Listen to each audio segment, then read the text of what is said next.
Humingi po ng paglilinaw ang Department of Foreign Affairs mula sa China kaugnay ng pag-iikot umano ng isang Chinese survey ship sa Benham Rise.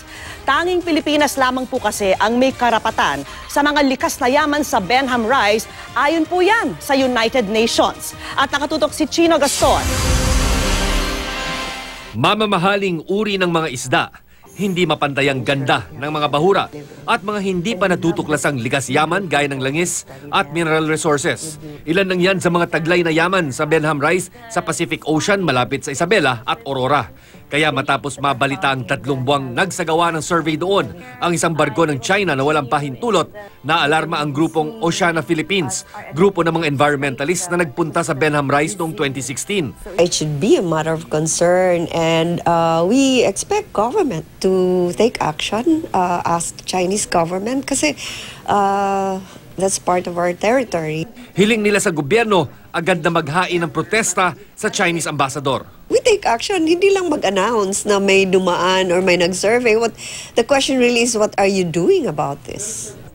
Noong 2012, kinilala ng United Nations Commission on the Limits of the Continental Shelf na ang Benham Rise ay bahagi ng continental shelf ng Pilipinas, kaya ito ang may karapatan sa mga mineral at gas deposits doon.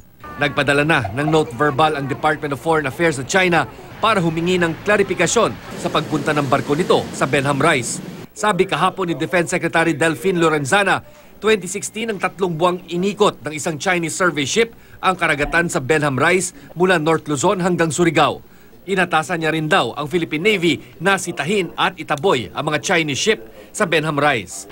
Hindi sinabi ni Lorenzana kung saan nanggaling ang impormasyon. Pero ang AFP, sinabing wala pa raw silang natatanggap na report tungkol dito. Kung ano man ang instructions doon, we are yet to await it and all other pertinent information, and if there are any actions that we have to take base sa guidance na yon, we necessarily have to look at the report and for our senior leaders to discuss, to determine the actions appropriate in that regard.